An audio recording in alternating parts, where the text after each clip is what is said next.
children how to play. They do it naturally. Play is developmentally relevant to childhood. A powerful property of play is that a child can simultaneously bring their past and their future directly into their present as they play. It's as if their play becomes alive. Only too often, children are not equipped with the ability to verbally articulate strong emotions and experiences. So play becomes a window into a child's wishes, wants and joys, but also a window into their fears, their anxieties and their worries. A window that's often left unseen. Play therapy is specialised children's counselling. It's where play is the child's language and the toys become the child's words. As a play therapist, I specialise in working with children who have experienced trauma. I use play and the symbolic nature of play therapeutically. The toys and playing, they become mediums that can be used to prevent or resolve psychological or social difficulties. I want to share with you a story of the power of play from a therapeutic perspective. In a room, similar to what you see here, the toys are laid out in a deliberate way. These toys are laid out in a way that a child can access them and speak with them easily. There's different kinds of toys. You have nurturing toys, dolls and families. You have kitchen toys, pretend food. You have construction toys and expressive toys, arts, crafts and musical instruments. You also have dress-ups and a bot bag, or a bag of air, a boa. And a bot bag is a bag with sand down the bottom, and then when you punch it, it comes back up. So I met with this little boy, and we didn't speak the same language. So through an interpreter, I invited him into the playroom, and I said, you get to play with all of these toys in most of the way you would like. And then I took a seat on the side of what now became his space, and he just started playing. So he comes in, and he grabs the bot bag, and he drags it across the room over to where the kitchen toys are. And with this hand, he starts going through the ingredients, looking for something that he wants to cook. But with this hand, he uses the bot bag and he pushes it into himself. And then he pushes the bot bag away, and then the bot bag comes out. Only it was no longer his hand, it was something else. It was somebody else. So he'd punch the bot bag, and the bot bag would punch him, and they would fight back and forth until they were utterly exhausted. And the little boy pushed the bot bag away, and he walked around the room, and he brought the bot bag with him, and he got to the middle of the room, and he lay down. He got the bot bag to lay down with him, and it was as if they were sleeping. All of a sudden, the bot bag jumped on his chest, and they were fighting again. They were seriously fighting. This wasn't fun for him. So he pushed the bot bag off, and he punched it, and he tried to move around, and he pushed the bot bag across the room. Now, some professionals, some adults, might have stopped this kind of play. Maybe they stopped it to gain insight, to ask questions. Who is he fighting? What is he fighting? Where did the fights happen?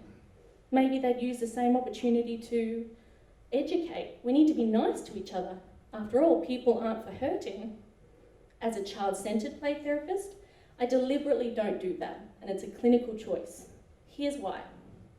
So the little boy had just pushed the bot bag over there. He goes over to where the dress-ups are, and he starts getting dressed, putting on his costume, and he walks over to the bot bag. Here is where I thought round 3 was about to happen. And he walks over to the bot bag, puts his arms around it, and he hugs it, and he kisses it, and he hugs it again, and he kisses it. He says a lovely goodbye in language, and he walks over to me, and he says that he was ready to leave the room now. Knowing that I had a session with him after, I took him back to class. Now here, provided in this opportunity, by the toys and playing, but a safe, non-directive relationship, this boy was able to share something with me. He was able to tell me something without saying a single verbal word. Now I work and know a lot of adults that cannot verbally express what this boy had shared with me. And through my play therapy career, over and over I have seen adults devalue the capabilities of children, especially when it comes to play. And don't get me wrong, adults are well intended, but we accidentally lead children's play with agendas that are important to us. Without providing opportunity for children to play what's important for them. We don't have enough opportunity for children to play without directiveness, without rules, without conditions, without agendas. Let's face it, we adult all over children's play. And here's how. So in the break, I asked for a volunteer. So Alex, come on out. So Alex has 2 pens with her. And so Alex and I, we're going to play. And these are just going to be dolls. So Alex, all I want you to do is invite me into your play. Okay, I think it's the weekend. I want to go to the beach. Oh, it's the weekend. What are we going to do at the beach? Catch some waves. Oh, let's go swimming. Woohoo! Swimming. Woohoo! Oh, okay. You're on my wave. You're on my wave. You're on my wave. Okay, I'm just going to stop you there. So here, I'm leading Alex's play. I'm taking that over. She's in my wave. I'm pushing her out. Here's what happens when adults figure out how not to lead. This is what they do. So Alex, I just want you to invite me back into your play again. So I'll give you back my doll and invite me back in. I think we should go to the beach this weekend. Let's go. I think we can walk to the beach. Okay. Let's go. You're going to be my friend, and let's go. Okay, I'm going to stop you there, Alex. Now I'm starting to block her. She's working way too hard to play with me. This is becoming very difficult. Okay, one last time, Alex. I want you to invite me into your play. Okay, I want to go to the beach. Okay, we're going to go to the beach. All right, let's walk to the beach. Okay, so we're just going to walk along to the beach. Walk, walk. Hey, look, there are dolphins. Oh, you like dolphins. Oh, let's go swimming with the dolphins. Okay, we're going to go swimming with the dolphins. Let's catch some waves with the dolphins. Oh, okay. Okay, so I'm going to stop Alex there. Now, already this play has evolved. We've got dolphins and we've got enjoyment. And so, Alex, how was that for you? Much more pleasurable. Much more pleasurable. Yeah. Thank you so much, Alex, for coming on stage. Thank you. So Alex is a grown-up, and I have played with her 3 times. And the first couple of times, I was overplaying with her. I was too much. I was taking over. I was leading. The second time, I wasn't even in the room. I just pretended to be around and watched, but I stunted her. And then the third time, I was able to go into her play with her without leading. She took us to the dolphins. She took us to the enjoyment. And now, parents, I don't want you to freak out. You haven't ruined your child if you play with them that way. They're not going to end up in my office if that's how you play with them. In play therapy, Gary Landon says, it's not what you do, it's what you do after what you have done. And the point of this here today is that we start looking and thinking about play and childhood differently. We need to start doing it differently. Given how important play is, do we prioritise it?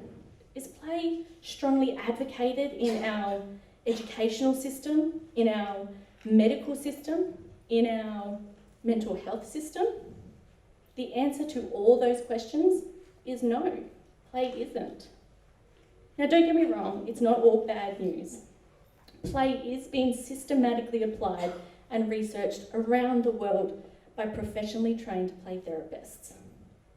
And also parents, I don't want you to freak out and start interpreting your children's play. I do this for a living, so I know what I'm looking for, and I work with children that have something to say through their play. So if you're watching your child and they're playing aggressively, it doesn't necessarily mean that somebody is harming them.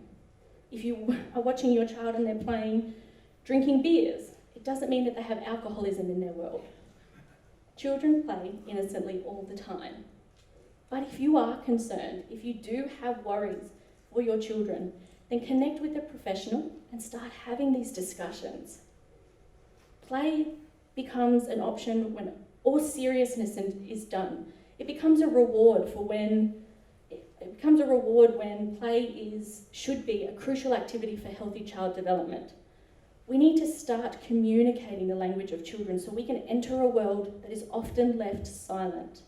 Play is the language of children. We need to start hearing them. Thank you.